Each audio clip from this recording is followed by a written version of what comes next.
दोस्तों, आज हम एक ऐसी कहानी की परतों को खोलने जा रहे हैं जो इंटरनेट के अंधेरे कोनों से निकल कर आई है।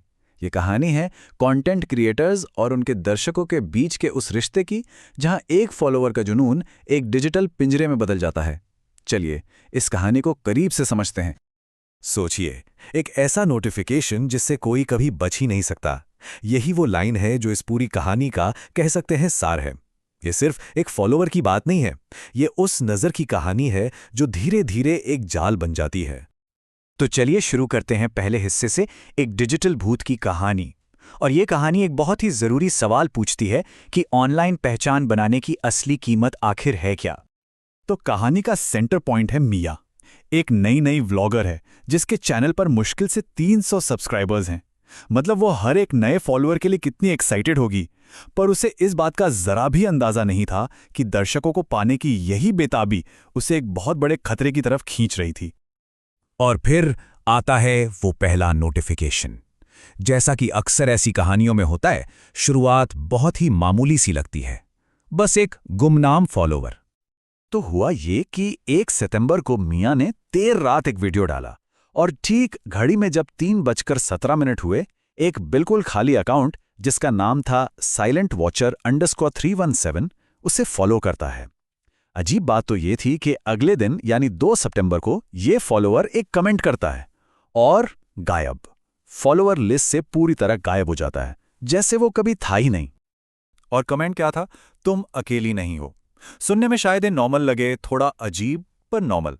लेकिन जैसे जैसे कहानी आगे बढ़ती है, इस एक लाइन का मतलब इतना डरावना हो जाता है कि कोई सोच भी नहीं सकता। और यहीं से सब कुछ बदलने लगता है।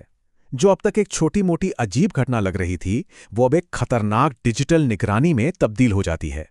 एक ट्रोल अब एक हर जगह मौजूद खतरे जैसा महसूस होने लगता है।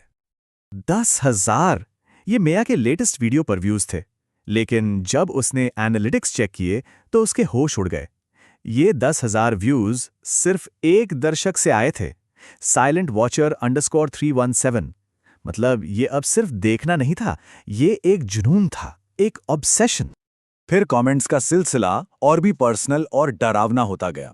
एक कमेंट आता है, मैं तुम्हें सोते हुए देखता हूं।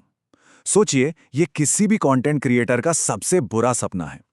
वो एहसास कि ऑनलाइन और पर्सनल लाइफ के बीच की दीवार पूरी तरह से टूट चुकी है। और इसके ठीक बाद एक और कमेंट, अपनी खिड़की देखो। अब ये सिर्फ डिजिटल नहीं था, अब डर असली दुनिया में महसूस होने लगा था।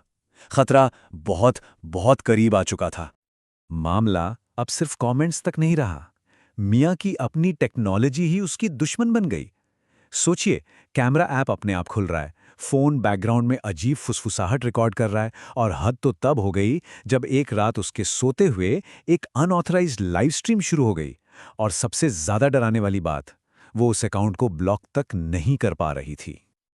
और अब हम पहुंचते हैं कहानी के क्लाइमैक्स पर, वो आखिरी ब्रॉडकास्ट जहां मिया का डर अपनी हदें पार कर जाता है और जो उसके गायब होने की वजह बनता है। उसने अपने आखिरी वीडियो में दर्शकों से कहा, कुछ गड़बड़ है, ये मुझे देख रहा है। ये 15 सितंबर की बात है। एक कांपती हुई आवाज में की गई मदद की गुहार, एक क्रिएटर की अपने लोगों से आखिरी उम्मीद। और जवाब में उसे क्या मिला? उसी रात 3:17 पर एक लाइव स्ट्रीम शुरू हुई। स्क्रीन पूरी खाली थी, लेकिन चैट में सिर्फ एक मैसेज बार बार आ रहा था, तुमने मुझे आमंत्रित किया था। एक ठंडा, बेरुखा जवाब जो सारा इल्जाम मिया पर ही डाल रहा था। उस आखिरी लाइव स्ट्रीम के बाद मिया को फिर कभी किसी ने नहीं देखा। वो तो चली गई, लेकिन उसकी डिजिटल परछाई एक अजीब से लूप में फंस गई। उसका चैनल हर रात ठीक 3:17 पर अपने आप खाली वीडियो अपलोड करने लगा। ऐसा लगता था जैसे कोई डिजिटल भूत उसकी याद को जिंदा रखे हुए हैं। तो मिया का क्या हुआ, ये तो एक रहस्य है। पर अब बात करते हैं इस फॉलोअर की विरासत की। आखिर ये कहानी हमें क्या सिखाती है? क्योंकि ये सिर्फ एक डरावनी कहानी नहीं है, इसमें हमारी डिजिटल जिंदगी के लिए एक बहुत बड़ी चेतावनी छुपी है। तो सवाल ये उठता है कि आखिर ये था क्या? कोई सिस्टम का ग्लिच, कोई बहुत शातिर हैकर, या फिर कुछ उससे भी ज्यादा बुरा? इस कहानी में 3 थ्योरी सामने आती हैं। पहली, ये एक डिजिटल भूत था, एक ऐसी शक्ति जो इंटरनेट पर रहती है और क्रिएटर्स को अपना शिकार बनाती है। दूसरी थ्योरी, ये एक बहुत ही एडवांस हैकर था जो सिस्टम की कमियों का फायदा उठाकर लोगों को डरा रहा था। और तीसरी, ये सब बस एक एल्गोरिथमिक गड़बड़ी थी, एक चेतावनी की प्लेटफॉर्म का कोड कितना अनप्रेडिक्टेबल हो सकता है। तो इस पूरी कहानी से हम क्या सीख सकते हैं? 3 बातें बहुत साफ हैं। पहली, हर फॉलोअर एक अनजानी पहेली है। दूसरी, व्यूज और वैलिडेशन की चाहत हमें कमजोर बना सकती है।